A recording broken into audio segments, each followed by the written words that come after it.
Tan, tan, tan, tan, tan. E olha só, estou eu aqui ao vivo, comecei aqui, tava tocando violão, né, falando nisso.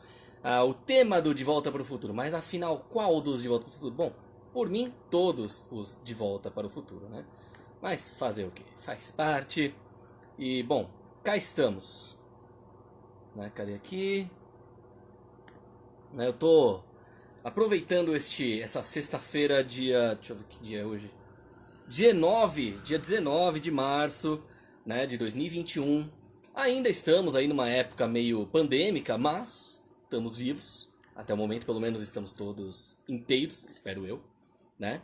Então, aqui estamos começando, né? Estou eu aqui trazendo novamente o tema De Volta para o Futuro. Dessa vez, vamos falar do segundo filme. A gente já falou do primeiro, né, que tinha aquela... sempre esqueço se era Claudia Wells, né? Que fazia a Jennifer, namorada do Marty. Só que, devido às circunstâncias na época de fim da vida da mãe dela, que estava num câncer já agressivo, aí do segundo filme a gente já vê a Elizabeth Shue no lugar, fazendo a personagem no segundo e terceiro filme. Né? Então, a gente já tem aí alguns paralelos entre o primeiro e o segundo filme a partir deste ponto. Né? Então, sejam todos bem-vindos aqui ao Taki Talk na Crash TV, apresentado por mim, né? O Takimoto. É isso aí. Bom, vamos ver, né? Deixar o violão um pouquinho de lado, porque afinal, agora o assunto é só falado. Que horror, eu tô treinando coisas bizarras hoje. Mas é isso, hoje o tema De Volta para o Futuro, né? Olha só, Neurônica Oficial, boa noite, pessoal da banda Neurônica. Né? Daqui a pouco teremos aí também mais, tipo, coisas bizarras para fazer, né? Como por exemplo, talvez, né? Vai depender aí de vários fatores, mas talvez role a criação de uma música ao vivo. Ou quem sabe a gente pode deixar para semana que vem, quando for falar do terceiro filme, porque aí a gente já fala da trilogia toda na letra, né? Aí não vai só de mim, vai de todo mundo aqui. Eu vou aproveitar também este momento para refrescar a garganta, porque hoje o papo vai ser divertido. Né? Relembrando também, né, que aqui na Crash TV agora está tendo reformulação de dias e horários, então se preparem porque em breve teremos novidades sobre as lives conjuntas da Crash TV do YouTube. Né? Então isso aí, bom, ainda vai demorar um tempinho ainda, né, mas a gente vai trazer as informações em breve. Né? Afinal, tem que ter as entrevistas aí dos famosos, a entrevista juntando a galera, né? O Pisca, Kaká, né? Eu, Guilherme e companhia. Né? Inclusive o blogueirinho, que tem muita gente aí que tá até com saudade do blogueirinho aparecendo nos vídeos. Então, estamos aqui chegando e vamos levar adiante toda essa estrutura. Hoje eu não consegui entrar às 8 em ponto devido a um pequeno problema de falta de luz e internet na região, mas eu consegui entrar mesmo que 20 minutos atrasado, né? Mas é isso. Então vamos voltar às aventuras de Marty McFly de 1985 direto para 1955. Tentou voltar para o futuro, mas veio para o futuro errado. O presente dele está errado em 85. O que acontece a partir do segundo filme? Então vamos às informações, né? Deixa eu até aproveitar aqui e levantar o meu texto para não esquecer do que eu estou falando. Bom, deixei anotado aqui alguns detalhes, né? Acho que vocês até estão vendo balançando aqui o negócio de ferro. Mas é isso. Né? Eu deixei a minha pauta preparada porque eu quero trazer para vocês a informação completa. Então, vamos falar então do De Volta para o Futuro 2. Né? Bom, Back to the Future no original em inglês, De Volta para o Futuro aqui no Brasil, e em Portugal, Regresso ao Futuro, parte 2. Né? Ele foi um filme feito nos Estados Unidos, de ficção científica, em 89. O primeiro filme ele era muito mais baseado na década de 50, né? Então você tem a ficção científica e o romance, né, da década de 50. Neste segundo filme, ele é quase que pura ficção científica. Tem viagem no tempo, linha do tempo paralela e por aí vai. Então a gente já tem aí um toque de Dragon Ball, um toque de Bill e Ted, né? Então a gente tem aí umas ideias mirabolantes sendo utilizadas neste segundo filme. Né? O interessante é que se a gente for parar pra ver, ele foi feito em 1989. A maioria dos efeitos eram efeitos práticos, pouco croma, muito efeito prático e quase nada de computação gráfica. A computação gráfica se deu mais por cortar cabos que ficam ao fundo, né, para poder tirar as coisas do croma e colocar numa cena. De resto, a gente não via 3D, essas coisas do tipo, exceto nas cenas do futuro, como por exemplo o trailer 3D holográfico do Tubarão, né, que era um 3D bem bizarro, mas já era para indicar um pouquinho aquele futuro Max Headroom, né, que por assim dizia.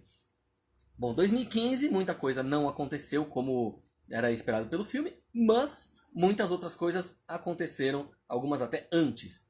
Então vamos falar um pouquinho mais sobre o filme primeiro.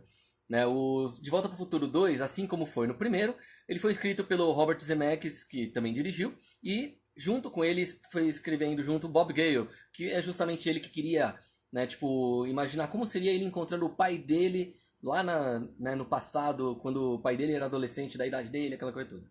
No final das contas, acabou nascendo aí essa franquia que, se tiver um remake, não vai ter sentido nenhum. Então, é aquele tipo de franquia que não pode ser regravada, apenas relançado o mesmo. Então, vamos voltar para o De Volta para o Futuro. Essa é a segunda parte da trilogia. Era para ter sido 4 filmes, mas, tipo, originalmente era para, nesse quarto filme, ter a história de Roswell, quando caiu lá uma nave espacial. Era para ter uma mistura de outras coisas. Há pouco tempo atrás, durante a pandemia, até brincaram os atores de que poderia ser feito um quarto filme falando justamente sobre a pandemia e por aí vai. Então, milhares de opções que provavelmente nunca vão ser filmadas, principalmente por causa da aposentadoria do Michael J. Fox, o original Marty McFly. Então, vamos continuar. Né? O filme aqui é estrelado pelo Michael J. Fox, na época que ele estava fazendo Family Ties, né? Acho que era Caras e Caretas, em português, não lembro. Alguma coisa assim. E ele estava em alta. E ele teve que recusar o convite, o personagem foi feito para ele, teve que recusar o convite por causa da agenda dele. Ele era um adolescente indo para a vida adulta, promissor e tudo mais, e a série estava acabando com o tempo dele. Só que aí eles conseguiram, né, tipo, colocaram lá o Eric Stoltz, não deu tão certo. O próprio Eric, junto com o pessoal da produção, concordaram que ele não combinava pro papel, ele realmente era um papel feito pro Michael J. Fox. Então, conseguiram aí fazer com que ele balanceasse bem os dias de gravação entre a série de TV e os filmes, e acabou dando certo, mais do que certo. Né? Então, tivemos aí Michael J. Fox, Christopher Lloyd, que hoje está com seus 80 e poucos anos, Thomas Wilson e Lea Thompson. Né? O filme ainda segue o Marty McFly, né, nesse segundo aí, e o seu amigo Dr. Emmett Brown, né, o Dr. Né, o Christopher Lloyd fazendo aquele cientista próximo da realidade, mas não tanto. Né, porque é aquele cientista que ele não saberia fazer um combustível, uma gasolina para o carro em 1885, mas ele conseguiria, né, fazer uma fusão atômica para fazer o carro funcionar. Ou seja, né, então a especialidade era uma, não outra. Então, por isso, esse é um que todo mundo achava que era um erro do terceiro filme, mas não era bem um erro. Né? Então é isso aí. Salve Denilson, que está chegando aí também online. Né? Chama a galerinha, vamos lá. Quanto mais gente assistindo, melhor. Bom, basicamente a história deles, né? Tipo, o Emmett Brown e o Marty McFly no primeiro filme se encontravam em 1955, justamente na mesma semana em que o George McFly conheceu a Lorraine Baines, que depois virou Lorraine McFly. Ao mesmo tempo, aí já recapitulando, né? Na mesma época, o Dr. Emmett Brown tinha sofrido um acidente no banheiro, bateu a cabeça e sonhou com um fluxo capacitor, ou capacitor de fluxo, dependendo da dublagem que você assistiu. Né? E muitas outras coisas, como a história do Biff Tannen, que toda hora é o bully da turma. E tudo bem que ele se dá mal em muitas coisas, mas ele se dá bem a maior parte do tempo antes de se encontrar com o Marty. Então, o Marty é a redenção do seu pai, George McFly. Bom, eles agora, no segundo filme, eles viajam de 85 a 2015. O futuro lá em 2015, estamos em 2021, mas 2015 ainda é o futuro lá na frente. Né? Bom, o que acontece? Eles viajam para evitar que o filho do Marty estrague o futuro da família, né, da família McFly em si. Seu arqui-inimigo, Biff Tannen, né, ele rouba a máquina do tempo, DeLorean, e acaba usando para alterar a história a seu benefício em 1955, forçando a dupla a retornar também para 55 e restaurar a linha do tempo. Ou seja, é aqui que a gente já começa linhas de tempo paralelas. né? Quase que dá para aproveitar isso para brincar com efeito Mandela. Mas isso aí é um assunto, né, específico para a gente falar em várias lives futuramente. Né? O efeito Mandela fica para depois. Primeiro vamos para De Volta para o Futuro. Este segundo filme teve na direção novamente Robert Zemeckis. Tivemos aí na produção Neil Canton e Bob Gale. Produção executiva do Steven Spielberg. Muita gente achava que ele que tinha dirigido, só porque o nome dele estava lá, mas ele estava apenas como produção executiva. Ou o cara que corre atrás do dinheiro. Junto com ele tinha o Frank Marshall e a Kathleen Kennedy. O roteiro, dessa vez do segundo, foi apenas o Bob Gale, sem a mão do Robert Zemeckis nesse ponto. O Zemeckis ficou apenas na direção. O elenco principal, lógico, tivemos aí então Michael J. Fox como Marty McFly, Christopher Lloyd como Emmett Brown, a Lea Thompson sendo novamente a Lorraine McFly, ou na versão de 55, Lorraine Baines, né? E o Thomas Wilson, que é o Biff Tannen, o vilão, por assim dizer, em cada época. Então, vamos voltar. O gênero. Dessa vez, o gênero agora já é multigênero, porque tem aventura, ficção científica, que é o top, e, lógico, a comédia, porque o humor esteve presente no primeiro filme, esteve no segundo e no terceiro, com certeza. Mas nesse segundo, pode-se dizer até que tem mais comédia do que o primeiro e o terceiro. Então, a música volta a Alan Silvestre, né, na trilogia inteira, e a música fica na cabeça.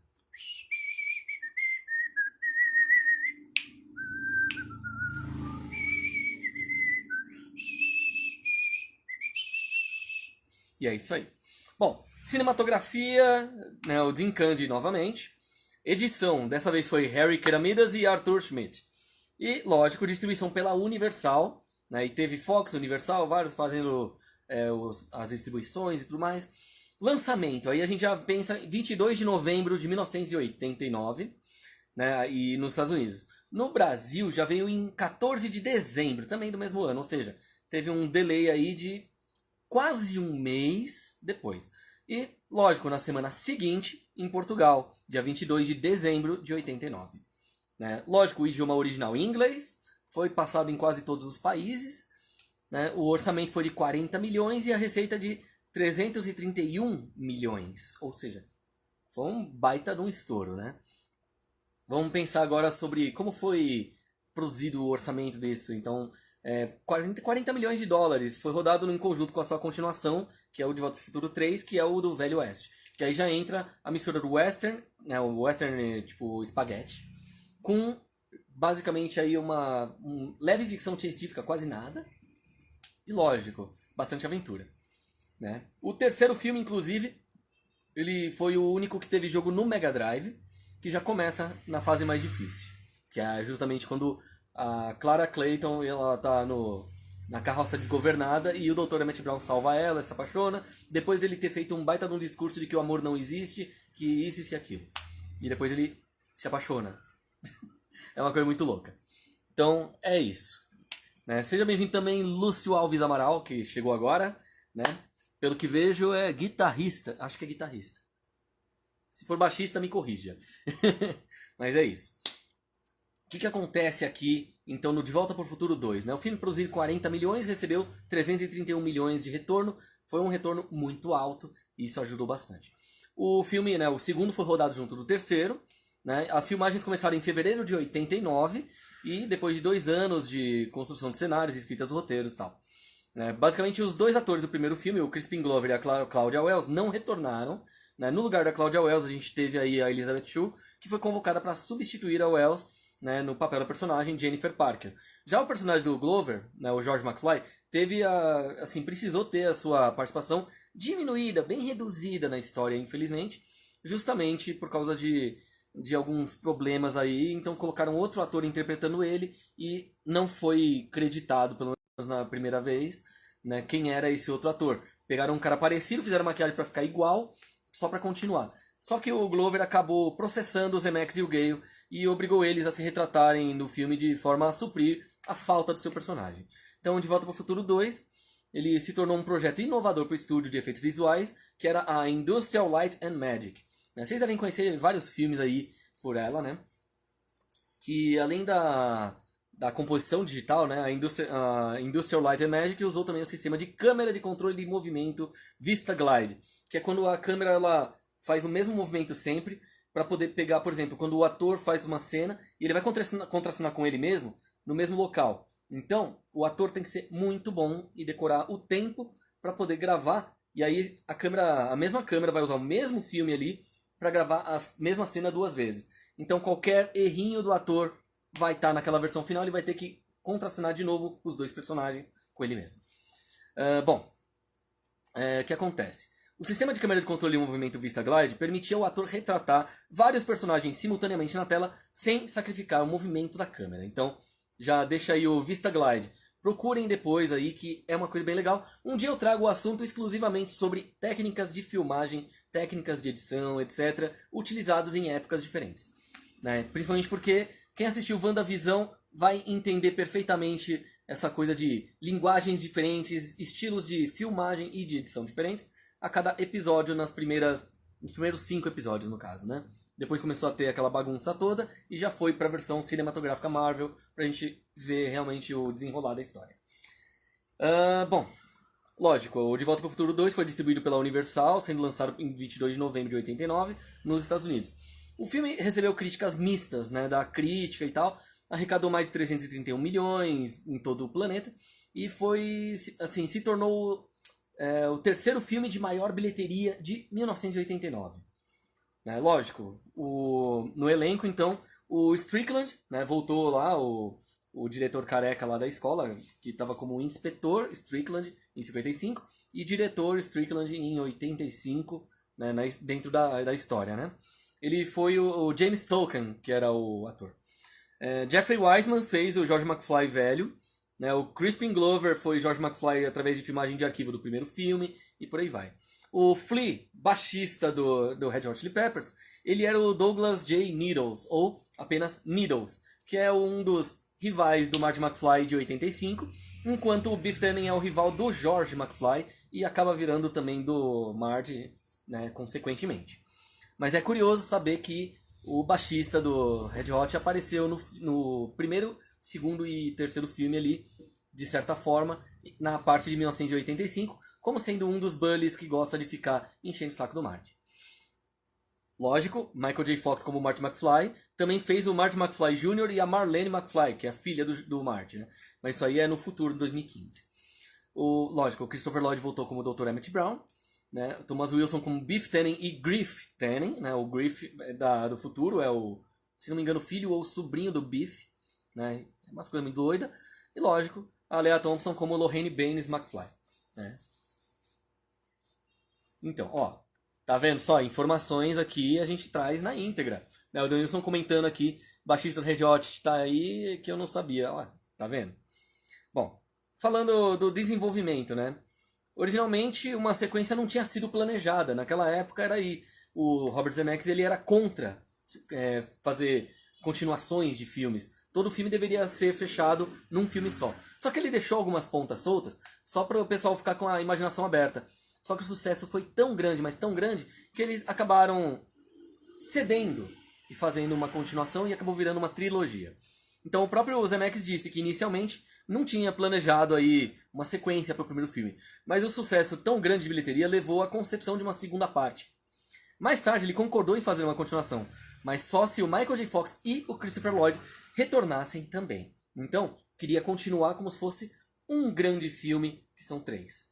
Então umas 4 a 6 horas de filme seria o total da história dos 3 filmes juntos. Vamos lá. O Fox e o Lloyd confirmaram, o Zemeckis se encontrou com o parceiro de roteiro Bob Gale para criar uma história para a sequência. O Zemeckis e o Gale lamentariam mais tarde que eles terminaram o primeiro filme com a Jennifer no carro do Marty e Dr. Brown, por isso exigia que eles criassem uma história que encaixasse ela no enredo. Né? Mas faz parte. Isso ao invés de uma nova aventura, lógico. Então, o Gale escreveu a maior parte do primeiro rascunho sozinho, porque o Zemeckis estava ocupado dirigindo uma cilada para Roger Rabbit, que inclusive teve Christopher Lloyd, teve vários negócios ali, só faltou realmente uma participação do próprio Marty McFly, né? Quer dizer, Michael J. Fox. Então, o Denilson comentando que deveria ter um quarto filme. Bom, o quarto filme quase existiu. Várias vezes vieram ideias, mas acabou não rolando, infelizmente. Né? Que é isso aqui? Uma câmerazinha? Ah, tá. Confundi os botões. Bom, vamos continuar então as informações, né? Inicialmente o filme tinha que acontecer em 1967, mas o Zemeckis afirmou mais tarde que os paradoxos do tempo proporcionavam uma boa oportunidade para voltar a 1955 e ver os eventos do primeiro filme sobre uma outra luz, sobre uma outra concepção. Então você via um outro ângulo do que aconteceu em 55 e o que acabou mudando lá. Né? Então, enquanto a maioria do elenco original concordou em retornar, um obstáculo surgiu quando foi negociado o cachê do Crispin Glover, né, para reprisar o papel do George McFly. Quando ele ficou claro que ele não voltaria, o roteiro foi reescrito para que o George morresse quando o Biff alterasse o passado, originando a versão alternativa de 85, assim com o intuito de preencher a falta do personagem do Crispin Glover. Só que o maior desafio foi a criação da visão futurista na cidade natal do Marty em 2015, porque afinal, né, teve o desenhista de produção Rick Carter, que ele queria criar uma imagem mais detalhada de como aconteceu aí, tipo, por exemplo, em Blade Runner, né, mas com um tom um pouco diferente. Então o Carter e os seus mais talentosos homens lá passaram meses fazendo esboços, desenhos e tal, planejando e preparando a transformação de Hill Valley em uma cidade do futuro, né? Então carros voadores, arquitetura, tipo, misturando antiga com nova, aquela coisa meio doida, né? Que é sempre necessária. Lógico que o diretor de artes e efeitos visuais John Bell afirmou que eles não tinham nenhum roteiro para trabalhar, só as indicações de que o cenário deveria ser ambientado 30 anos no futuro, mostrando objetos futuristas como, por exemplo, os hoverboards, né, os skates voadores, que hoje eles existem, mas ainda não da forma dita no filme, mas já quase daquele jeito. Por enquanto, só os que existem só funcionariam quando a superfície tiver algum tipo de magnetização. Aí, por exemplo, tem muitas luminárias que você coloca um objeto para ficar flutuando em cima. É o que eles estão utilizando para tentar fazer um hoverboard da vida real. Tanto que ele daria o mesmo problema que aconteceu com o Marty quando foi para a água. Né? Ele não ia sair do lugar, provavelmente ele ia mergulhar, né? Ao invés de só ficar parado. Mas faz parte. Lógico, escrevendo o roteiro do filme, o Gale queria levar as ideias do primeiro filme para o parte 2 com um efeito mais humorístico. Por isso que a gente já misturou comédia, ficção e aventura. Né? Então aí nesse ponto o segundo filme já está muito mais maduro nesse ponto. O Zemeckis disse que estava um pouco preocupado em retratar o futuro por causa do risco de fazer previsões imprecisas. Né? Então, de acordo com o Gale, eles tentaram tornar o futuro um lugar agradável. Né? Nas palavras deles, onde o que está errado é devido a quem vive no futuro em oposição à tecnologia.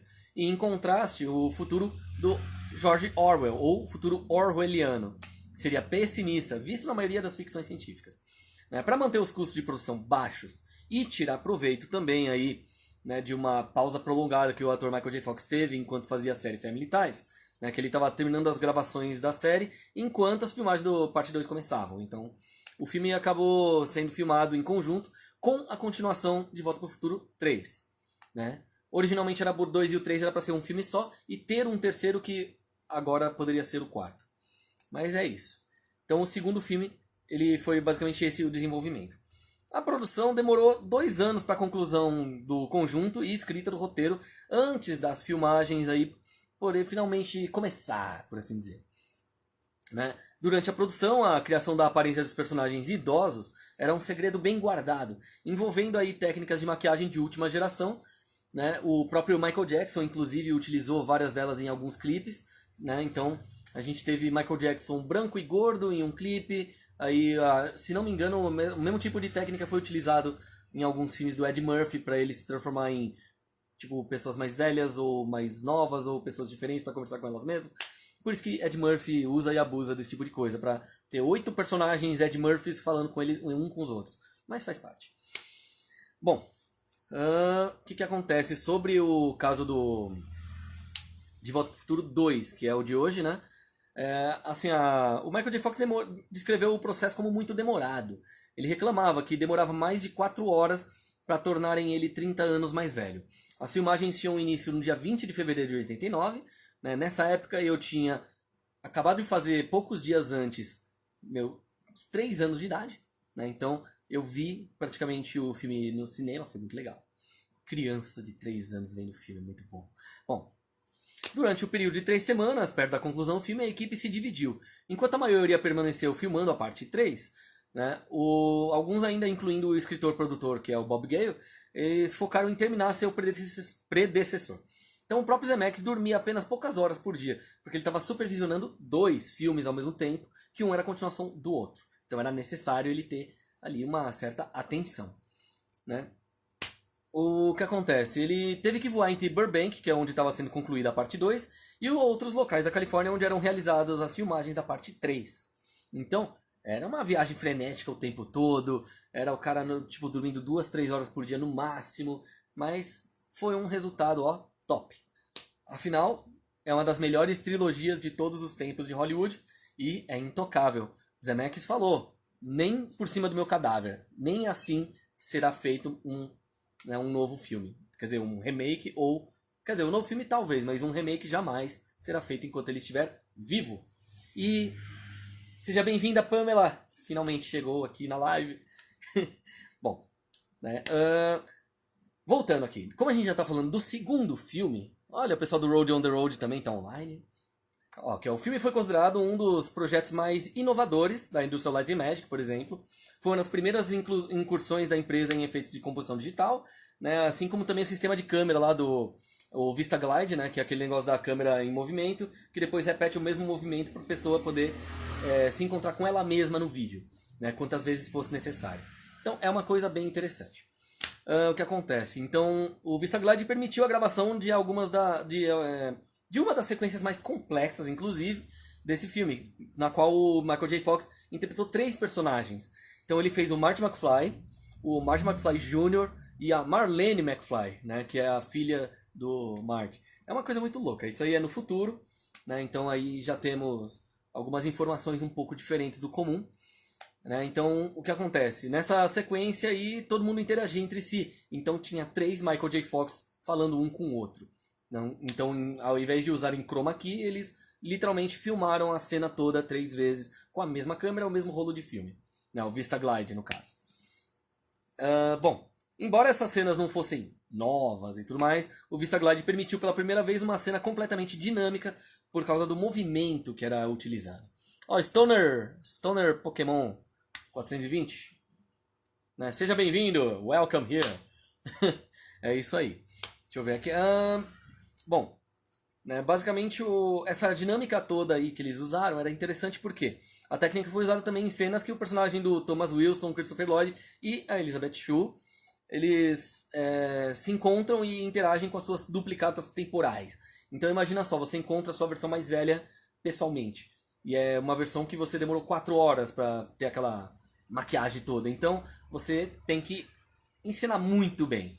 Né? Então assim, é uma época mais difícil do que hoje em dia, porém uma época muito mais mágica do que hoje em dia. Hoje em dia a gente tem muito mais tecnologia, chroma key e por aí vai, e a gente acaba perdendo um pouquinho das practicals, né? Então é mais ou menos isso.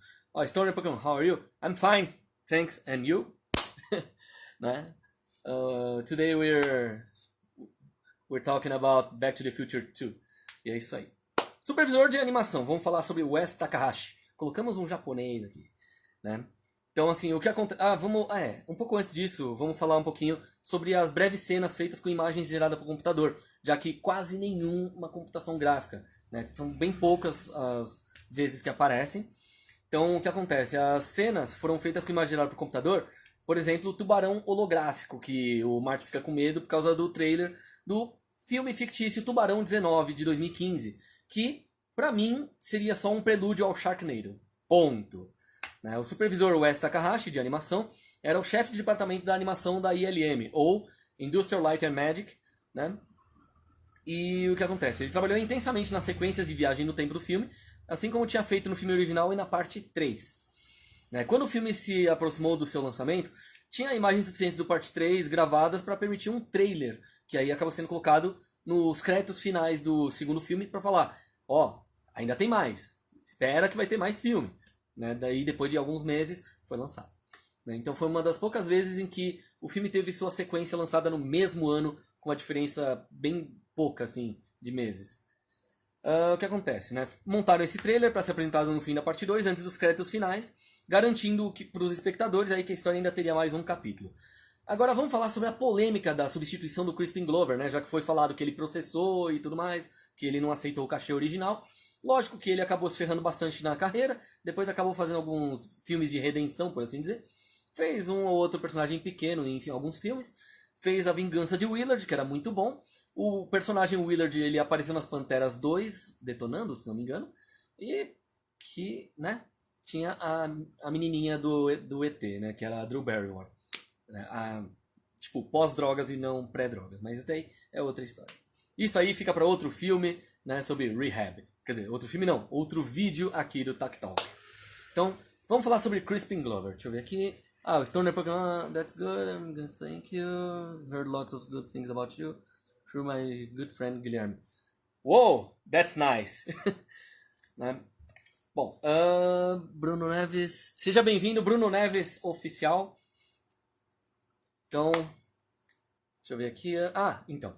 Vamos falar sobre o Crispin Glover, né? Convidado para reprisar seu papel de George McFly, né? Isso aí veio aquela coisa do cachê, né? O dinheiro, money. Ele se manifestou interessado, mas não conseguiu chegar a um acordo com os produtores sobre quanto receberia, né? E aí o que acontece? O salário ele não gostou, ele afirmou numa entrevista em 92 no programa do Howard Stern Show, né? Que seria o seguinte: a maior oferta dos produtores foi de $125 mil, que é menos da metade do que os outros membros do elenco que retornaram foram oferecidos. Então o Gale sempre, desde sempre, afirmou que as demandas do Glover eram excessivas para um ator da sua estatura profissional na época. Então, assim, uma entrevista no programa Opie and Anthony, em 2013, o Glover afirmou que a sua principal razão para não fazer parte do elenco da segunda parte foi justamente um desacordo filosófico sobre a mensagem do filme. Então já mudou totalmente, né, o discurso. Change of speech, por assim dizer. Então o que acontece? Então o Glover alegou que sentiu que a história recompensava os personagens com ganhos financeiros, como por exemplo a picape do Marty ao invés de amor.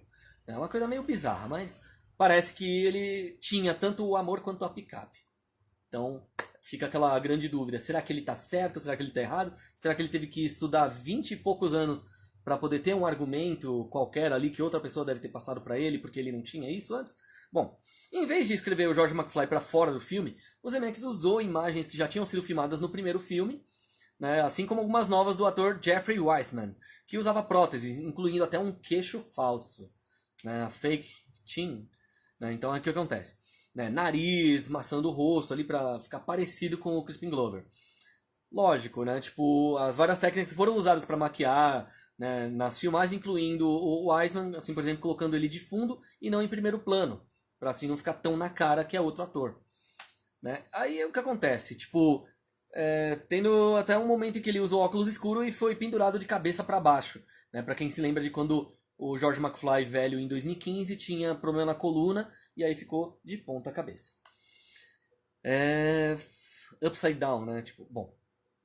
Lógico que o Glover entrou com uma ação aí né, contra os produtores do filme, alegando que eles não possuíam seus direitos de imagem, nem tinham permissão para utilizar ela, né? Afinal, ele assinou só para o primeiro filme, não para o segundo, então... Mas assim, lógico que como resultado do processo, agora tem cláusulas no Screen Actors Guild que estabelecem que os produtores e atores não podem usar tais métodos para reproduzir a semelhança de outros atores, exceto quando aprovado pelos próprios.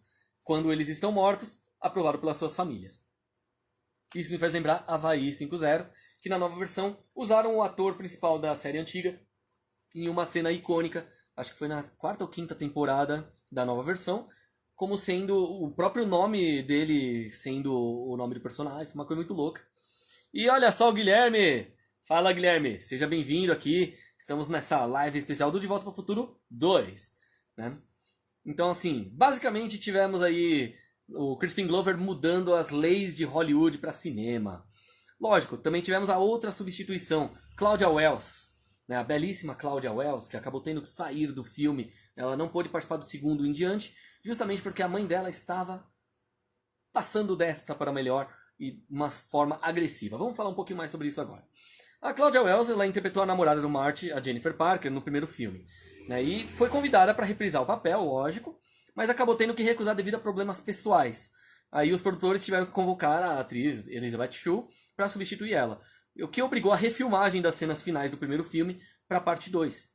Né? Então a gente teve aí já uma pequena troca e as duas atuando perfeitamente bem. Então a gente tem ali duas versões da Jennifer. Dá pra brincar de multiverso que nem estão fazendo com filmes da Marvel e da DC? Dá. Mas isso aí, na época, eles não chegaram a imaginar muitas opções. Às vezes a aparência dela poderia ser explicada como alguma coisa que mudou no passado, mudou no futuro e por aí vai, né? Bom, o que acontece? A sequência refilmada virou um jogo de cena quase idêntica com o final da primeira parte. Só com algumas pequenas diferenças. Por exemplo, o Dr. Emmett Brown. Ele hesita notavelmente antes de dizer pro Marty que seu futuro tá bom. Né? Algo que ele não fez no primeiro filme. Né? Então, assim, o Marty McFly também tá usando um relógio no segundo filme, enquanto ele não estava usando um no primeiro. Então, usando um relógio naquelas cenas ali, né? Mas tudo bem, a Wells retornou ao Hollywood aí com aos filmes, né? Com um papel de protagonista no filme independente de 96, Still Waters Burn. Então quem assistiu já vai reconhecer ela do primeiro De Volta ao Futuro. Né? Ela é uma das poucas integrantes do elenco que não compareceu no material bônus do DVD da trilogia, que foi lançado em 2002.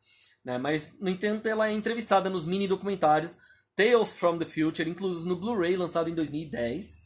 Né? E, lógico, comemoração de 25 anos da trilogia e tal. E em 2011 ela finalmente teve a oportunidade de reprisar o seu papel do primeiro filme. Ou seja, 26 anos depois, né, da sua última aparição na série. Só que aí ela estava como dubladora. Ela era a voz da Jennifer Parker no jogo Back to the Future The Game da Telltale Games. Que é o mesmo estilo daquele The Walking Dead da Telltale, que ficou bem legal. Que é um jogo narrado, né? Então você tem poucas cenas em que realmente você tem uma movimentação. A maior parte do tempo você só escolhe qual frase vai ser falada e se vai para um lado ou outro. É basicamente como se fosse aqueles... Eu sempre esqueço o nome que deram pro gênero, mas aqueles são basicamente filmes que você só escolhe para onde vai. Isso aí foi muito utilizado, principalmente agora na Netflix, resolveram utilizar, como por exemplo no Black Mirror, que fizeram um episódio especial interativo, que você tem várias opções e vários finais. Deixa eu ver aqui. Ligou pro Vapo? Pera, Vapo? Ah! Não, eu prefiro não falar sobre isso. Que horror. Tô quase...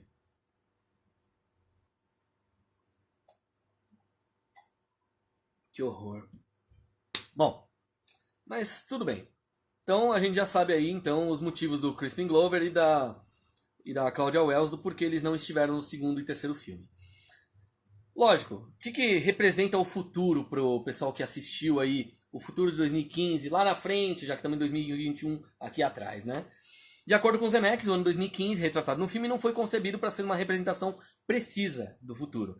Para ele, filmar as futuras cenas do filme foi o menos agradável de fazer de toda a trilogia, justamente porque ele não gosta de filmes que tentam prever o futuro. Né?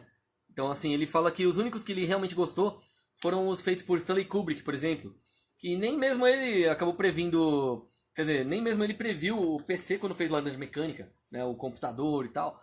Então, ao invés de tentar fazer uma previsão cientificamente e tal aí, sólida, do que provavelmente estaríamos errados de qualquer maneira, então eles pensaram apenas em tornar o enredo um pouco engraçado. Carros voadores, holográficas, né, tipo trailer de hologramas e tudo mais, que nem o do Tubarão 19, e por aí vai, muitas zoeiras sem parar.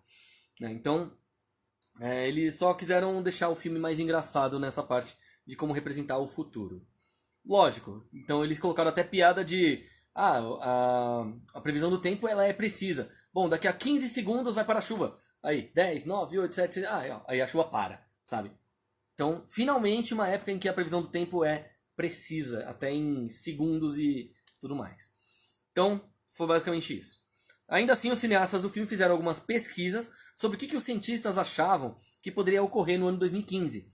Então, Bob Gale disse que eles sabiam que não iam ter carros voadores até 2015, mas a existência deles no filme seria fundamental para o desenvolvimento da história. E quase que tivemos carros voadores na vida real em 2003, né? Só que eles estavam sendo testados, aí não estava dando muito certo, os que estavam quase dando certo foram embargados e por aí vai. A mesma história do que aconteceu com o carro elétrico que foi morto. Em 2004 teve acho que foi 2004 ou 2005, teve um documentário sobre por que a indústria do petróleo conseguiu destruir o carro elétrico, mas hoje em dia o carro elétrico está realmente agora pegando, né? Então a gente tem essas diferenças de tecnologia, mas faz parte. E lógico, né? Tipo, no entanto, o filme acabou prevendo corretamente uma série de mudanças tecnológicas e sociológicas ocorridas até 2015. Né? Então, por exemplo, surgimento de câmeras onipresentes, por exemplo. O uso de drones voadores não tripulados para uso jornalístico. Televisões de tela plana widescreen, né, que eram montados em paredes com visualizações em vários canais. Sistema de videochamadas. Videogames que permitiam as mãos livres do jogador. Né, coisas do tipo, né, dispositivos para você vestir, computador tablet com escaneamento de impressão digital, display em dispositivo portáteis e tudo mais, aí montados na cabeça e aquela coisa toda. O que acontece? O sistema de pagamentos em dispositivos portáteis também é retratado no filme, embora o pagamento por impressão digital não seja amplamente utilizado, né? Então a digitalização das digitais dos dedos é usada como segurança em locais como aeroportos, escolas e até o pagamento eletrônico, como verificação de impressões digitais como recurso de segurança, que já é disponibilizado aí até pelo Apple Pay. Né? Eu acho que pelo Google Pay também, mas não tenho certeza porque eu não uso. Então a gente fica sempre com essas dúvidas, né? Mas toda hora alguma coisa tecnológica começa a acontecer ou mudar. E é aí que entra a genialidade do De Volta para o Futuro. Né? Lógico, carros e outros veículos estão sendo capazes aí de rodar usando combustível gerado por resíduos alimentares, mesmo não sendo através de um reator de fusão, que nem aconteceu no segundo filme. Né? Então, a popularidade dos filmes em 3D na época, né, 2010, também foi prevista com uma certa precisão. Né? E, embora as imagens polarizadas sobrepostas permaneçam no formato padrão, né, como tem sido desde a década de 50, né, desde a modernidade até a atualidade, né? Então, o que acontece? Tipo, a holografia ainda não é usada em grandes filmes. Né? Quer dizer, não da forma que a gente viu ali nesse ou mesmo em Blade Runner. Né? Então, por enquanto, a gente tem uma holografia no máximo Nintendo 3DS. Né? No caso, New 3DS, né? Porque é aquele que você consegue ver um pouquinho melhor a holografia ou o 3D, né? Sem tanta dificuldade ou com os olhos destruídos. Né? Normalmente você ainda precisa ter um óculos especial para isso e aquela coisa toda. Bom, então outros aspectos aí de representação do futuro não se concretizaram até 2015, mas foram feitos esforços para replicar os avanços tecnológicos. Então vamos parar para pensar. O filme mostra o Marty calçando um tênis Nike Air Mag, né, com cadarços automáticos. A Nike lançou uma versão desses tênis Hyper Dunk Supreme que são semelhantes aos do Marty em julho de 2008, né, que os fãs apelidaram de Air McFly. Em abril de 2009, a empresa arquivou a patente para sapatos de amarração automática e o seu design tem uma semelhança com os utilizados pelo Marty no filme. Né, então, assim, já é uma coisa assim interessante. Em 2010, um fã chamado Blake Bevin conseguiu reproduzir um par de sapatos que se amarravam sozinhos. Então, assim, embora a Nike tivesse feito uma quantidade muito limitada dos Air Mags, né, no mesmo estilo do filme, eles afirmaram em setembro de 2011 que a sua linha de sapatos Mag da linha de consumo não apresentaria o recurso de autoativação mostrado nela. Então, uma pena. Todo mundo poderia se sentir Marty McFly a partir de lá e não aconteceu. Tinker Hatfield, que é um dos designers do calçado, indicou em 2014 que lançaria sapatos com a tecnologia de Power Lacing no ano seguinte, 2015. Março de 2016, a Nike lançou o calçado Hyper Adapt 1.0, que é uma variante do modelo Air Mag e apresenta a mesma tecnologia de alto revestimento que foram utilizados por Air Mags comemorativos, sendo colocado à venda em quantidades limitadas no fim de 2016. Por pouco eu não peguei, só faltou o dinheiro. Porque eu não ia ter coragem de pagar $2.000 por um par de tênis, mais o frete. E onde eu ia arranjar $2.000 numa época que para eu conseguir R$20 era difícil. Mas tudo bem. O conceito do hoverboard. Vamos então. Outro ponto aí de quase acertos, né, que eu estava comentando já no começo do vídeo. Que o skate pode flutuar no chão e tal. Então pode ser uma coisa que foi muito explorada, né, por vários grupos aí desde o lançamento do filme. Teve tentativas com os hoverboats, né, que atingem o ar do solo, foram demonstrados e tal. Então, com uma distância recorde de 275 metros em 2015. Um tipo de diferente aí é o Magboard, desenvolvido pelos pesquisadores da Universidade Paris 7, uma coisa assim. Então ele usa uma placa de supercondutor aí, né, grande num fundo resfriado com nitrogênio líquido para alcançar o efeito Meissner, né, assim permitindo que ele flutue sobre uma pista especial. Então você precisaria estar numa pista específica para isso. O objeto se mostrou capaz de carregar o peso de um humano em sua demonstração prática, só que a exigência de operar o supercondutor em temperaturas mais altas ou em ambientes com temperaturas instáveis impede que esse brinquedo se torne prático, pelo menos no momento. Até aí, né? Fazer o quê? Deixa eu ver aqui.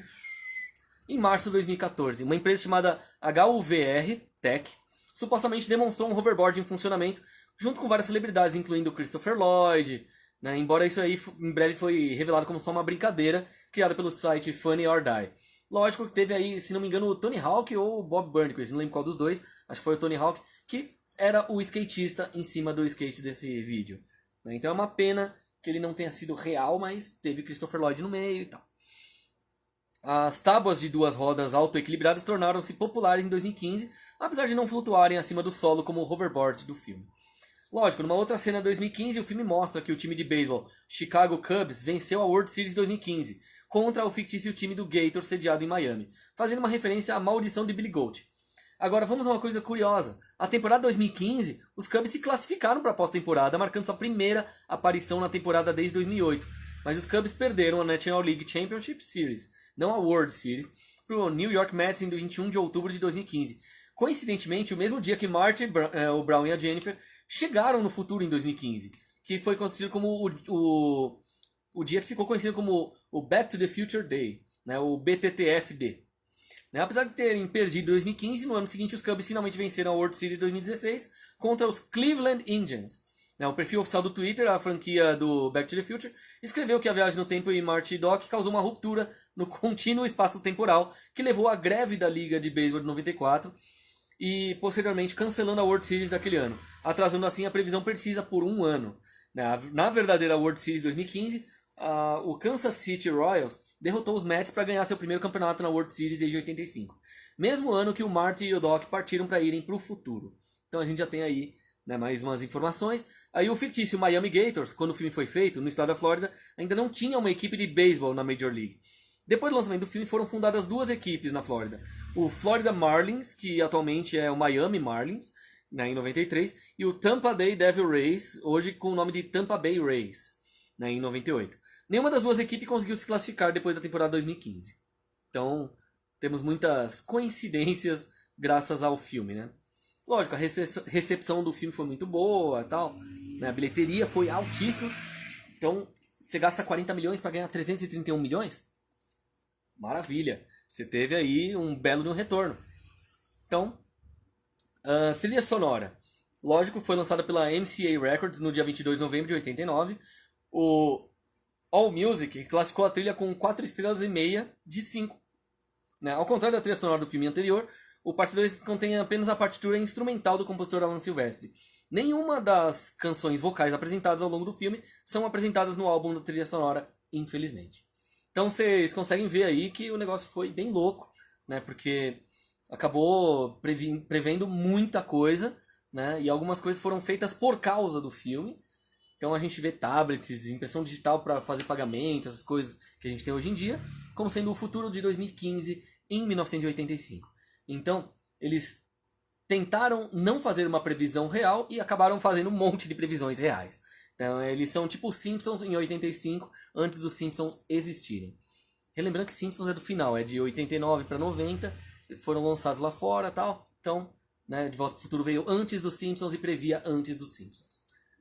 O lançamento, né, no Intrada. Né, em 12 de outubro de 2015, a Intrada Records lançou a partitura completa do Back to the Future Parte 2 num conjunto de 2 discos, né, incluindo sessões de pontuação inicial e takes alternativos, ou seja, versões que você nunca ouviu nos filmes estão ali. E muitas delas são muito boas, só não encaixavam no tempo do filme. Né? Lógico, como foi falado aqui, já foram feitos jogos. Por exemplo, no Nintendinho, né, o clássico NES, ele teve teve o jogo Back to the Future 1 and 2, né, ou seja, um jogo só que contava a história do 1 e do 2 juntos. Então a gente tinha momentos que o pessoal jogava pratos e você tinha que atirar, e coisa do tipo. Tinham fases de vários tipos, era bem legal. No Super Nintendo teve o Super Back to the Future 2. Esse sim foi um assim extraordinário, porque fizeram uma versão mais cartoonizada, muito bonita, né, quase que em SD, e justamente Marty McFly tá ali com o seu hoverboard logo desde a primeira fase e tal. Né? É bem difícil esse jogo para finalizar, mas ele é bem divertido. Né? Não tão difícil quanto o terceiro, que ele colocou as pessoas em tamanho real, por assim dizer, né, para cada tela, mas ele acabou ficando um jogo mais sério no Mega Drive, só que é do terceiro filme. Esse eu vou falar mais no próximo vídeo, semana que vem, que é justamente sobre De Volta para o Futuro 3. Então, esse foi o De Volta para o Futuro 2, né, a primeira parte de informações. Lógico que temos os fatos curiosos, né? Então, o hoverboard virou uma febre. Né? Deixa eu até comentar aqui, mostrando não, Caramba, caralho, o que é isso aqui? Aqui, ó, o hoverboard ele foi uma febre por causa de piadas, por assim dizer, né? Porque afinal, quem não queria ter um skate que flutua no ar, que voa, sabe? É uma coisa incrível. Mas o que acontece? Ele virou uma febre. Então, nos extras do DVD, por exemplo, o Robert Zemeckis fez uma piada dizendo que o hoverboard, a prancha voadora usada pelo Marty, era real.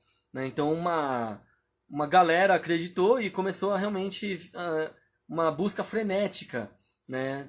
Assim, dos pais procurando a tal prancha para comprar para os filhos. Ou seja, o skate voador ele existia e não existia ao mesmo tempo. Até hoje a galera ainda testa, tenta criar. Né? Lógico, temos aí de curiosidade, temos o dilema da Jennifer. Né? No fim do primeiro filme, o Emmett Brown vai com o DeLorean até a casa do Marty, que está acompanhado da namorada, Jennifer. Né? Que é uma coadjuvante quase figurante até o fim do primeiro filme, mas acaba ganhando importância demais no segundo. É uma coisa bem legal. Pena que no terceiro ela não tem lá muita aparição, é só no final do filme, mas isso aí a gente comenta na semana que vem. O que acontece? A Jennifer ela tinha entrado no carro junto do Marty no fim do De Volta ao Futuro, o primeiro. O Zemeckis teve que enfiar ela também na história do segundo, ao invés de ter liberdade para inventar uma nova trama e tal. O diretor disse que bateu até um arrependimento de ter terminado o primeiro filme com ela participando da história. Ou seja, coitada da Jennifer, né? Então foi um dilema, estar ou não na história do filme. Mas faz parte, né?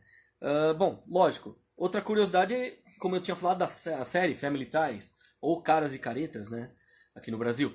Eu assistia só legendado, eu nunca cheguei a ver dublada, infelizmente. Eu queria ver a dublagem aqui do Brasil, mas é bem difícil. Hoje em dia também é difícil achar alguém que tenha visto ou lembre da dublagem, porque na TV a cabo passava legendado, infelizmente. Se é pra ver legendado, eu prefiro pirata. Então, paguem os dubladores direitinho, inclusive seus direitos conexos. Bom, como já tinha ocorrido vários conflitos da agenda do Michael J. Fox durante a produção do primeiro filme, né? O 2 e o 3 tiveram que ser rodados um em seguida do outro. Né? No período das filmagens dos 3 longas, que foi de 85 até 89, o Fox também era protagonista na Caras e Caretas. Né? Acho que eu tenho uma foto aqui... Não, aqui ó. Vamos mostrar aqui. Essa é a foto da série. Né? Se não me engano, esse aqui era o Michael Gross, né? Que fazia o pai. Eu não tenho certeza. Deixa eu ver aqui. A Máquina do Tempo na vida real. Vamos falar um pouquinho sobre ela. Vocês lembram que ele ainda está no colégio e tal, né? Isso aí no alto dos seus 17 anos. Porém, na realidade, na época que ele estava filmando as partes 2 e 3 da trilogia, o ator já era trintão, ele já tinha 28 anos praticamente. Então é uma coisa muito louca. Né? Então, assim, é uma real máquina do tempo, de certa forma, né? Lógico, por que teve uma certa demora nas obras? Vamos explicar. Porque, assim, não que tenham ocorrido atrasos, por assim dizer, né? Como de praxe. Mas a construção dos sets futurísticos do De Volta ao Futuro 2, por exemplo, levaram 2 anos para serem concluídas. Então, só depois de 2 anos construindo cidades é que finalmente pôde começar a ter as filmagens. Então é uma coisa bem interessante. Eles realmente fizeram tudo acontecer. Né? Então, não para menos, né? Construir uma cidade inteira do futuro ainda, que você nem sabe se vai ser daquele jeito. Né? Mas os engenheiros do estúdio podiam vir para o Brasil dar uma mãozinha aí em umas construções, né? Isso aí ajudaria bastante. Ó, o pessoal da rádio Porto Dourado, sejam bem-vindos também. Né? Outra curiosidade, vamos falar sobre quem é o pai, George McFly. Né? Então, lógico, o ator que interpreta o George McFly, né? Ele no primeiro filme era o Crispin Glover, e no segundo aí eles mudaram por um cara parecido, usando próteses para ficar o mais parecido possível. como o Crispin Glover ele ainda não estava num patamar alto como ator como os outros, então ele não pôde receber um aumento de cachê como todos os outros. E por isso ele processou e tudo mais. Né? Então ele foi limado da produção e tal. Quase que mataram de vez o personagem. Só mataram realmente na realidade alternativa, depois ele voltou à vida. Né? Então assim, o Jeffrey Wiseman, né, acabou tendo que fazer ele e tal. Então assim, basicamente foi reduzida ao máximo. Né? São poucas cenas que aparece o personagem. Agora é engraçado se a gente for parar pra pensar. Ficção ou vidência? Né?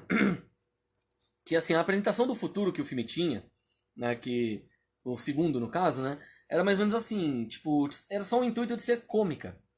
Né? Então, só que os caras eles acabaram antecipando com fidelidade a invenção da TV tela plana, o videochat, né, e assim, a ideia de você colocar vários canais ao mesmo tempo na tela, né, que até hoje eu não consegui descobrir como fazer isso na TV e ela é capaz de fazer isso. Né? Eu tenho a TV que faz isso e não sei fazer, mas tudo bem. A vigilância também aí, constante por câmera, cirurgia plástica como procedimento rotineiro e coisa do tipo. Lógico, se a gente for parar para pensar, como eu tinha falado também antes, das telas foi pro seu pé o sucesso do tênis que o Marty usa no futuro. Lógico, não da forma que foi, mas teve um cara que descobriu como fazer da forma que era para ser. Então, temos aí muitas informações. O dia de noiva, né, uma coisa curiosa. Os atores tinham que interpretar a si mesmos no futuro. Né? Então o que acontece? Um dia de noiva, o que é? Horas e horas de maquiagem e tudo mais para ficar pronto só para fazer uma coisinha ou duas. Então era preciso fazer essa maquiagem aí para que eles envelhecessem na medida certa.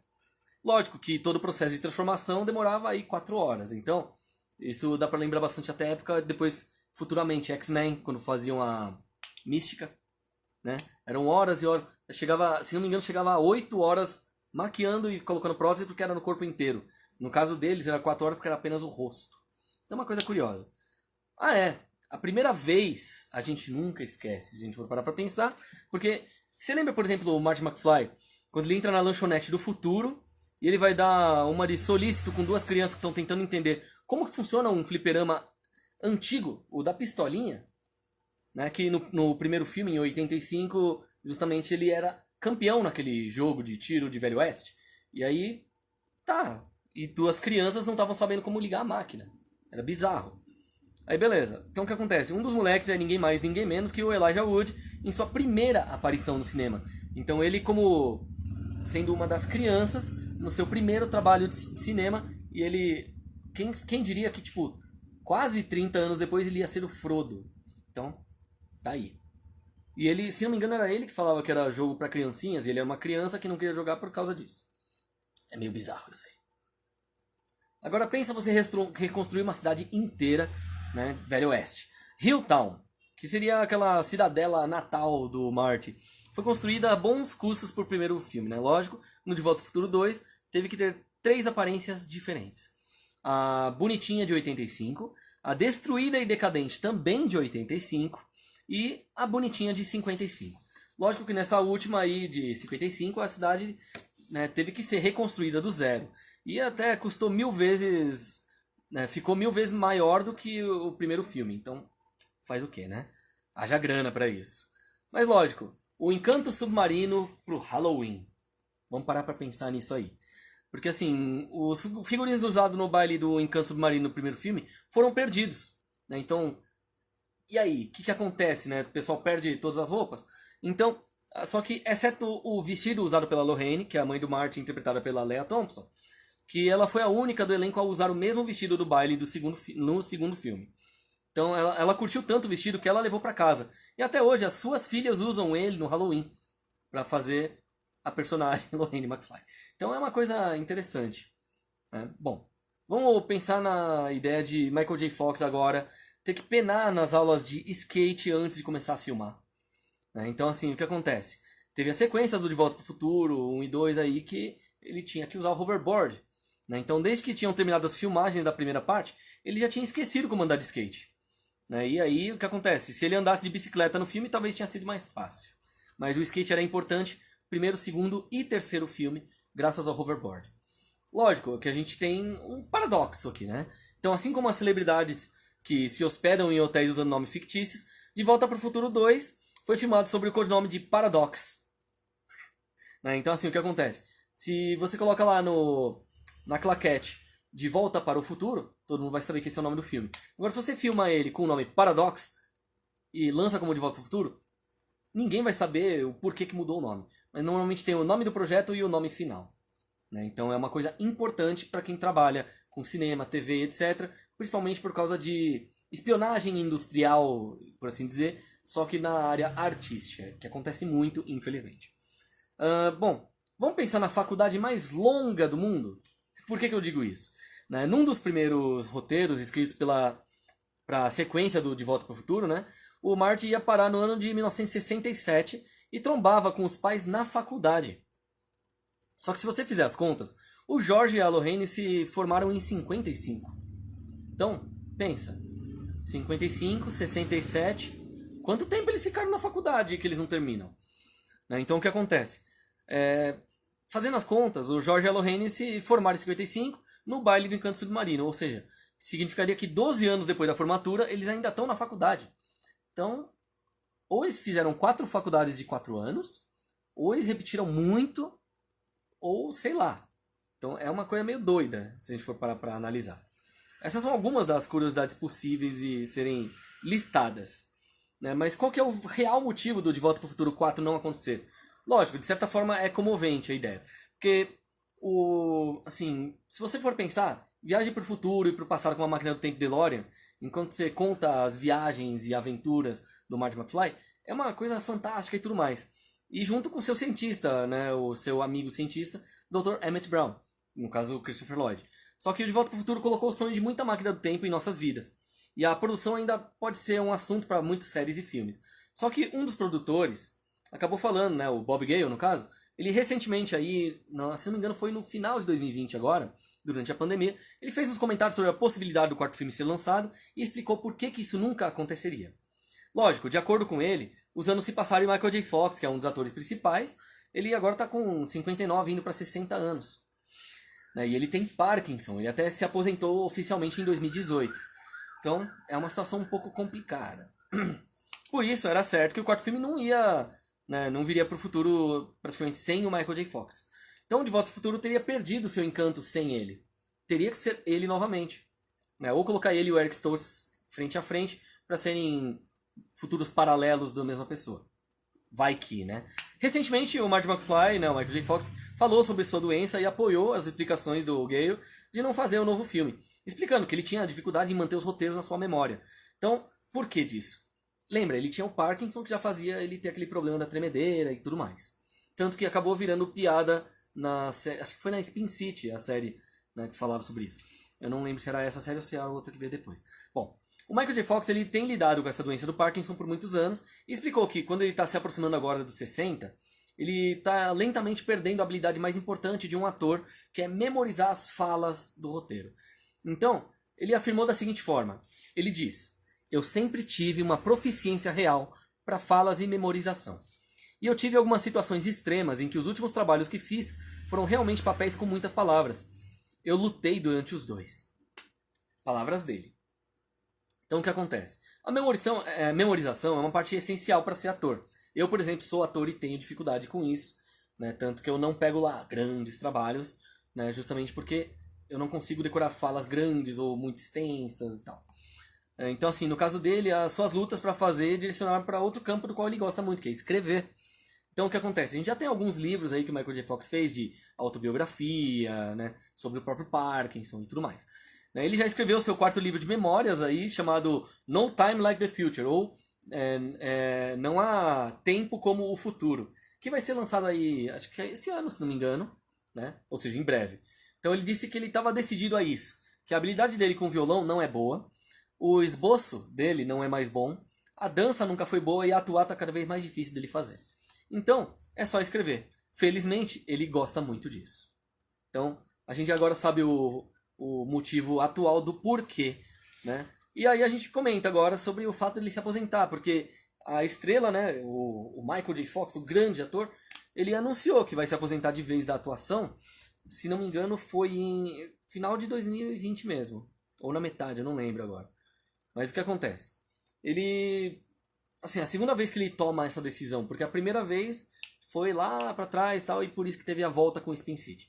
Né, o ator tá com 59 anos, sofre do mal de Parkinson, né, já tinha tido uma pausa na carreira no início da década de 2000, né, desde Spin City por causa da doença. Só que aí, tipo, a decisão foi oficializada por ele no seu quarto livro de memórias, que é o No Time Like the Future, An Optimist Considers Mortality, ou Não Há Tempo como o Futuro, um otimista considera a mortalidade. Que, se não me engano, não, acho que ele já foi lançado. A segunda parte do título eu acho que eu lembro. Então, bom, pelo menos nos Estados Unidos já foi lançado, eu não sei se no Brasil. Mas lógico que eu pretendo comprar porque Michael J. Fox é um dos poucos que eu não pirataria, justamente porque ele é o cara. Bom, na obra, que não tem previsão para o Brasil, ele afirma que seu tempo de se dedicar a 12 horas de trabalho diárias e memorizar 7 páginas de diálogo ficou lá para trás. Né? Ele falou que isso pode mudar porque tudo muda. Mas se esse é o fim da carreira dele de ator, que seja. Né? Ele acrescentou que relata ter notado também recentemente um aumento na perda de memória e nos episódios de confusão causados pelo Parkinson. Então é um negócio meio pesado, né? Faz um pouco tempo aí atrás, ele já tinha dito em uma entrevista para a revista People que os sintomas do Parkinson começaram a prejudicar sua memória. Então a gente já tem aí um quadro um pouco mais complicado. Né? E isso ia acabar impedindo a continuidade da sua carreira como ator. Ele diz que a memória dele de curto prazo está destruída. Né? Então ele sempre teve uma capacidade real para decorar falas, memorização e tal. Então nos últimos trabalhos ele tinha muitas palavras, então acabou sendo muito esforço e tal. Né? Mas ele venceu o M, né? Se referindo à sua participação nos 2 episódios da série The Good Fight. A doença do Parkinson é um distúrbio do sistema nervoso, né? Para quem não conhece, que acaba afetando mais o movimento. Então, não tem uma causa conhecida, né? Não dá pra gente descobrir como conseguir Parkinson, por assim dizer, ou como evitá-lo. Né? Ele simplesmente acaba acontecendo e tudo mais. As complicações podem incluir problemas cognitivos, deglutição, distúrbios do sono e por aí vai. E, caramba, eu tenho algumas dessas coisas. Bom, aqui ó, Philip Simmons Mendes. Seja bem-vindo! Olha só, estamos aqui com uma celebridade. Que bom. Mas olha só, fui chamado de Japagato. Sim, eu sou um arigatão. Ah! Bom, vamos voltar ao negócio aqui, ó. Por exemplo, o Parkinson foi diagnosticado em 91 no Michael J. Fox, né? Quando ele tinha 29 anos. E ele só revelou a doença 7 anos depois. Então, assim, em 2000 ele anunciou que abandonaria o papel principal da série Spin City, sendo substituído pelo Charlie Sheen. No novo livro, ele ainda conta que decidiu abdicar do trabalho, sentindo que o seu rosto não era mais tão expressivo quanto ele precisava. Então, depois da pausa na carreira, ele continuou fazendo pequenas aparições, principalmente sendo ele mesmo ou atuando como dublador. Então, ele se aposentou e não ao mesmo tempo. Isso é uma coisa bem legal sobre o Michael J. Fox ali. Então, ele passou a integrar o elenco da série The Good Wife, por exemplo, pela qual ele foi indicado 5 vezes ao Emmy. E ele retornou o mesmo papel recentemente no spin-off The Good Fight. Então, tá aí uma dica legal de um spin-off com participação dele. Deixa eu ver aqui. Ah, beleza. O novo livro, ele também cita a sua experiência como na frente da sitcom The Michael J. Fox Show, foi aquela sitcom de 2013, em que ele interpretava um ex-âncora de telejornal vítima de Parkinson. Ele fazia ele mesmo, basicamente. A série foi cancelada na primeira temporada e ele relata que sentiu que os executivos da série ficaram assustados com o avanço da sua doença. Então, por isso, a série foi cancelada mesmo. Ele ainda afirma que na época não tinha o foco para administrar o suporte de vida que ele ia precisar para fazer o trabalho. O último papel que ele desempenhou foi seu mais famoso, Marty McFly, na trilogia de Volta ao Futuro, reencenado numa participação do novo clipe do Lil Nas X, The Origins of Holiday. Então tá aí um negócio para procurar. Origins of Holiday, um videoclipe no qual Marty McFly, o personagem, aparece. Deixa eu até salvar aqui o negócio para depois colocar o link para vocês aí. Né? Mas bom, apesar do diagnóstico, lógico, o Fox ele se recusa a desacelerar. Né? Ele está focado na criatividade da escrita, já que ele não consegue mais atuar e tudo mais. Assim como ele está demonstrando no seu lançamento do quarto livro agora. Né? Ele diz que a técnica dele de violão não tá boa, só que ele fez uma participação no show do Coldplay, tocando Earth Angel e Johnny B. Good, no show ao vivo ali, no palco, pegou a guitarra e foi. Ele foi Marty McFly no palco. Pra mim aquilo foi épico. Vocês podem encontrar lá, Coldplay e Michael J. Fox, Earth Angel. Tá no YouTube, vocês podem ver. Ó, Realmente, Michael J. Raposa é demais. É. Bom, então ele já falou que ele não consegue mais tocar violão lá muito bem, os desenhos dele não estão muito bem, as atuações, a dança e tal. Então, o que acontece? Ele vai continuar escrevendo até o fim, até não conseguir mais. E pra mim, ele sim é uma verdadeira pessoa que tem história de superação. Porque ele se aposentou uma vez por causa do Parkinson, voltou com a até participação do próprio Parkinson dele para fazer as coisas, e agora está se aposentando de novo para continuar a escrita e se focar nisso. Então ele é um grande herói da vida real, assim como vários outros que mostraram que são heróis da vida real. Vamos dar alguns exemplos aí, tipo o Harrison Ford, por exemplo, que já, mesmo depois dos 60, 70 anos, já chegou a salvar vidas em situações que só o Indiana Jones, tipo, nos filmes, conseguiria, ele fez na vida real. Então, pra mim, ó, esses são heróis da vida real. Lógico que o próprio ator aqui, o Michael J. Fox, acrescentou no seu otimismo, né, como sendo o que ajudou ele a atravessar os tempos mais sombrios. Né? E ele ainda termina aquela entrevista quando ele falou sobre isso, dizendo que a vida é boa. Life is good. Então, a gente tem aqui Michael J. Fox, No Time Like the Future. An optimist considers mortality. Então, assim, um otimista considera a mortalidade. Basicamente, a gente tem então aí um perfil legal, né, de um grande ator, né, um grande artista, não apenas ator, porque é roteirista também, produtor, etc. Agora, o curioso, né, tipo, por exemplo, se a gente for parar para pensar na ideia de troca de intérpretes, troca de não sei o quê, vamos aprofundar um pouquinho mais sobre a Claudia Wells, né, que fez a Jennifer Parker. Na história, a personagem é a namorada do Marty. Ponto. No primeiro, ela é a Claudia Wells. No segundo e terceiro, acabou sendo justamente a Elizabeth Shue. O que acontece? Vamos falar um pouquinho mais a fundo o que não foi falado. Né? O que acontece? Nas continuações, a Shue fez no lugar dela, né? E muita gente ficou em dúvida. Até os dias atuais ainda tem muita gente que não sabe o que aconteceu. Mas a Claudia Wells, ela deixou o papel por um motivo muito delicado. Na trilogia não teve qualquer tipo de disputa ou briga entre as atrizes e tal, nos bastidores.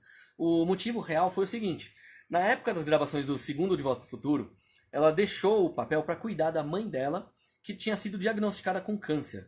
Né? E aí, numa entrevista para a revista People, né, a atriz ainda comentou o que aconteceu. Né? Ela revelou que o câncer da mãe era bastante agressivo. Aí ela disse que a vida era muito difícil e que ela não tinha nada, né, tipo, além dela mesma, para lidar com as emoções que aconteciam pelo resultado de ver a mãe dela passando pelo processo de morrer, né, o câncer. Então ela não estava no lugar certo para pensar sobre o filme ou sobre a carreira. Né? Então o que acontece? A situação foi tão complicada que ela teve que se afastar até 2008. Ou seja, de 89 a 2008, longe da carreira por causa dessa situação toda. Então foi um negócio pesado, mas ela voltou com tudo, né? Então, assim, ela apareceu como protagonista no filme Still Waters Burn. E ainda depois acabou sendo chamada para dublar os jogos do De Volta para o Futuro, retornando ao papel da Jennifer no lugar da Elizabeth Shue, que tinha ido por seu lugar no segundo e terceiro filme. Isso mostra como a Claudia Wells sempre foi amada por todos na franquia, porque afinal o público todo entendeu o momento complicado pelo qual ela passou. Então, o primeiro De Volta ao Futuro, por exemplo, ela tá ainda lá em todas as versões, inclusive versão que tá em Netflix, Amazon e etc, etc. Né? Falando nisso, olha só eu aqui trazendo o portador de notícias bizarras. Né? Cadê aqui? Que eu tinha deixado até separado isso aqui. Cadê? Imagina De Volta para o Futuro 2 com censura. Ó, seguinte. Netflix. O que aconteceu com a Netflix? Por que duas versões do De Volta para o Futuro 2? Uma quando lançou e outra na semana seguinte. Twitter e fãs assíduos são demais. Vamos explicar por quê. A Netflix teve essa polêmica nos Estados Unidos aí, porque acabou meio que censurando uma cena, tipo, que foi muito notada. Né? Os fãs ficaram sem entender o motivo do corte, porque ele não era grande coisa. Eram duas falas rápidas do Michael J. Fox numa cena. Mas sim, os espectadores também apontaram que a plataforma de streaming tem várias produções com cena de conteúdo mais pesado e não tiveram censura, então não entenderam por que, justo no De Volta para o Futuro, teve uma censura numa cena leve. A Netflix não tinha se pronunciado, lógico. Mas assim, o roteirista Bob Gale revelou o que aconteceu, na verdade, né? Então a Netflix nem precisa falar mais nada, né? Então o que acontece? A Netflix não censurou o filme. O que acontece é que a versão errada do De Volta ao Futuro 2 foi entregue pro serviço. Então o que acontece? A plataforma exibiu o que recebeu da Universal. Foi um negócio meio doido. E acabou virando notícia no mundo inteiro, né? Querendo ou não. Então o que acontece? O escritor Bob Gale disse o seguinte pro The Hollywood Reporter. Ele disse nessas palavras: a culpa é da Universal que por alguma razão forneceu para a Netflix uma versão editada do filme. Fiquei sabendo por um fã atento e pedi para o estúdio arrumar o erro. A versão que está em exibição agora é sem censura, sem edição e original. É aí que foi o Bob Gale dizendo. A polêmica aconteceu o seguinte: um fã notou essa edição, né, no De Volta ao Futuro 2 e levou para as redes sociais, né, ainda filmou a tela para mostrar o que aconteceu. Aí outros espectadores começaram a criticar a Netflix no Twitter. Então a cena é justamente quando o Marty McFly tenta recuperar a revista, o Almanac, né, que estava com o Biff jovem, que o diretor não, o inspetor, que depois fica diretor lá, né, Strickland, ele pega a revista, né, só que depois, bem na hora que ele joga no lixo, o Marty McFly vai pegar, aí era só a capa, era do Almanac de esportes. Dentro era a revista Ulala. Então assim, eles cortaram, tipo, 3 segundos de cena, que dão uma ênfase enorme na cena. Tipo, não faria diferença nenhuma na parte de roteiro, mas na parte da atuação dá uma grande diferença por 2, 3 segundos de atuação. A cena em questão, ela se passa em 55. Né? Então o protagonista acha que colocou as mãos na revista Sports Almanac, mas quando ele abre é surpreendido, com as páginas da revista francesa para adultos, Ulala. É uma revista para adultos tipo o Playboy, só que com menos nudez. Né? É mais palavras escritas mesmo, mas com uma ou outra foto em preto e branco. Né? Então, fazer o quê? Na Netflix, o momento das páginas são mostradas estava um pouco cortada. Justamente aí que entra a grande questão. Então, a trilogia de Volta ao Futuro, né, tipo, teve a sua última parte lançada ainda em 1990. Né? No Brasil, todos os filmes estão nas plataformas digitais e também em DVD, Blu-ray, etc. E depende de qual das 3 dublagens que você quer assistir, você vai ter que procurar ou nos DVDs ou na internet, porque, né, lógico, tivemos aí a versão dos cinemas e da época. Se não me engano, essa era a versão... Caramba, qual estúdio? Nossa, eu até esqueci o nome dos estúdios que dublaram De Volta ao Futuro. Mas na dublagem, a gente vê em uma delas o fluxo capacitor, depois teve a versão do capacitor de fluxo. As vozes mudam de um para o outro. O terceiro filme teve 3 dublagens, uma delas exclusiva para o canal TNT. Essa do TNT eu achei bem curiosa, por isso eu sempre reassisto todas as dublagens de cada um dos filmes. No terceiro, teve a dublagem, o Biff Tannen, ele era dublado pelos mesmos dubladores sempre e tal. Aí o que aconteceu? No terceiro filme botaram o Carlos Seidel, também conhecido como Seu Madruga na dublagem do Chaves brasileira. Então você vê o Biff Tannen com a voz do Seu Madruga no terceiro filme, na versão que passou na TNT. Então eu acho que ficou curioso, porque eu só imaginei que quando ele fosse bater no Marty McFly, ele ia gritar que o Marty era o Chaves. Mas daí, fazer o quê? Bom, estamos aí, informações chegando toda hora. Lógico que tivemos aquele monte de erros e acertos do De Volta ao Futuro que foram comentados durante o vídeo. Né? Agora, eu pretendo futuramente falar uma história sobre um vídeo inteiro só sobre o carro DeLorean, o DMC-12. O único modelo feito pela DeLorean Motors lá nos Estados Unidos. Né? Então, o pessoal da Videotape Brasil chegando, Jerry Blues também, Caminhante Flutuante. Hoje, estamos de parabéns na live aqui, né? No dia 19 de março, sexta-feira, 2021. Né? Para quem está vendo a live, para quem está vendo a reprise no YouTube, né? Teve bastante gente aqui para assistir ao vivo. Bom, vamos só falar então uma última, não tão relevante, porém importante, né, informação aí, justamente agora de 2020, que aconteceu em novembro.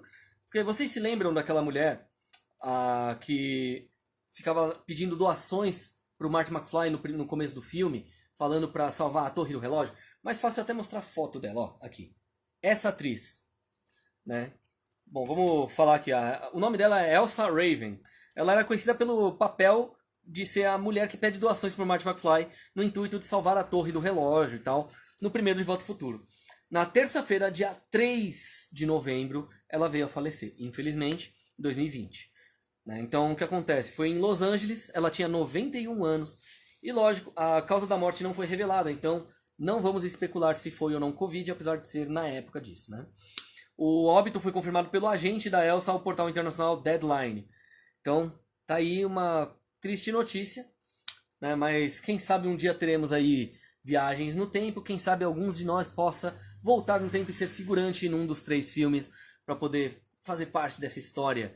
Eu gostaria. E você? Não? Bom, então, né, eu acho que nesse momento o erro do De Volta ao Futuro deve ser explicado ou não, né? Mas qual erro você quer dizer? Gasolina em 1885. Vocês se lembram que tem aí a paródia Rick and Morty, né? Tipo, que parodia a história do Marty McFly junto com o Dr. Emmett Brown, como se eles fossem avô e neto, né? E indo pelo multiverso e tal. Mas o que acontece? Existe uma pequena questão, isso aí já é do 3º filme, já vou deixar um gancho e essa eu vou comentar de novo no próximo vídeo, que assim, essa trilogia ela tem vários buracos na trama, apesar de serem filmes perfeitos, por assim dizer, já que eles não estavam tentando prever, eles previram por acidente o futuro, mas tiveram partes do passado e futuro e presente que tinham que se encaixar de alguma forma, tudo era milimetricamente planejado, mas sempre tem algum furinho ou outro. Então vamos explicar o porquê, né, que o Dr. Brown não consegue criar gasolina no De Volta para o Futuro 3. E tem uma resposta lógica para isso, né, porque, vamos começar, né, o De Volta para o Futuro, o primeiro foi um grande sucesso em 85, né, e a trilogia acabou sendo um trio de aventuras de comédia com ficção científica que foi adorado por crítica e por público. Então temos aí uma coisa muito legal. Lógico, depois que o primeiro filme mostrou o Dr. e o Marty viajando para 85 e o segundo foi para o futuro 2015, o terceiro era o Velho Oeste, porque não tinha outro lugar mais óbvio para eles irem, né, para ser icônico para os Estados Unidos, né? Então 85 era aquela época que você tinha os filmes de Velho Oeste eram clássicos, né, e o Velho Oeste foi o que moldou os Estados Unidos antes deles virarem uma coisa moderna. O 2015 era um ano futuro, era modernidade para eles, então eles já pensavam, vamos pensar do Velho Oeste o negócio. Então no Velho Oeste é quando a família McFly chegou e ficou e fincou raízes. Então a ideia era uma nova cidade no Velho Oeste que depois viraria Hill Valley. Essa é a ideia. Então essa é a parte mais abertamente cômica da franquia, né, que ofereceu um final satisfatório aí. Vamos explicar melhor, né? Assim, é uma aventura de Velho Oeste, é um faroeste aí e tal. O filme continua sendo muito querido pelos fãs da franquia, só que como qualquer filme de ficção científica, né, que envia seus heróis para uma viagem no tempo, sempre tem alguma coisinha que os fãs vão ficar com a pulga atrás da orelha por um bom tempo, até que alguém explique com algo plausível. Então, os fãs ansiosos aí, né, que podiam cavar na linha do tempo complicado de Volta ao Futuro, a gente vê que, por um lado, a viagem do tempo de ida e volta da sequência faz tanto sentido quanto a mecânica do enredo do Bill e Ted, uma aventura fantástica. Convenhamos. Né? Mas também, lógico, tem as questões mais sutis que têm respostas. Como, por exemplo, essa questão: por que um cientista tão talentoso como o Dr. Emmett Brown não consegue sintetizar sua própria gasolina no De Volta ao Futuro 3? Mas vamos explicar melhor. Em termos de narrativa, esse artifício serve como uma maneira prática de prender o doutor em 1885. Ou seja, 100 anos antes do Marty McFly estar na casa dele e viajar no tempo, aquela coisa. Mas o aparente buraco na trama, na verdade, tem sim uma explicação razoável e agora dá para ser explicado. Né? O que acontece? Cientificamente falando, uma pessoa ela pode estudar a fundo um assunto e ficar alienada em outros. Um cientista de gasolina não vai ser um cientista, sei lá, de maquinários que não usem gasolina, por exemplo. Um cientista sei lá, de cosméticos, ele não vai entender de mecânica, vai entender de cosméticos e por aí vai. Então essa foi a melhor parte da explicação, porque ela traz a realidade dentro ali. Traz o personagem como um gênio da vida real nessa história. Por quê? É desapontadoramente realista, né, para uma saga tão maluca, mas é uma resposta real, né? É que assim, o que lembra os fãs que a trilogia não é totalmente exagerada e separada da realidade, né? Tanto que muitas previsões aconteceram depois na vida real. Lógico, ao contrário do que teve de o Rick Sanchez do Rick e Morty, o Dr. Brown não é retratado nos filmes do De Volta para o Futuro como um polímata da Renascença, com uma compreensão natural de uma ampla gama de assuntos, né? E nem tem um domínio acadêmico de tudo, né? Então o que acontece? No lugar, o doutor é tipo um gênio mais reconhecível na vida real, vai, né? Porque digamos que ele é um obsessivo que conquistou algo extraordinário por meio da inovação e do estudo sem fim das coisas que ele se interessava. Lógico que, como resultado, é razoável que o doutor em física não tenha necessariamente a experiência, né, para poder fazer gasolina do zero, numa época que a gasolina não existia, não era nem necessária. Afinal, a gasolina que o doutor sintetizou a partir da matéria-prima disponível no Oeste Selvagem precisaria ser forte e pura o suficiente para funcionar não apenas num carro moderno, mas também num carro turbinado para viagem no tempo. Então, acabou tendo que sintetizar, na verdade, tipos de lenha, né, isso para colocar na locomotiva. Por isso, foi uma sacada genial.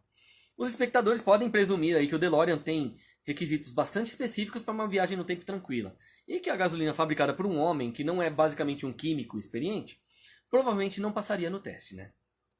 Então, como já foi mencionado várias vezes, é muito bizarro que a saga de Volta ao Futuro tenha escolhido justamente esse detalhe para retratar de forma realista, né? Depois de 3 filmes de ciência de Hollywood, que é aquela ciência boba, aquela ciência tipo plot twist, né? Mas a resposta é difícil de contestar, lógico.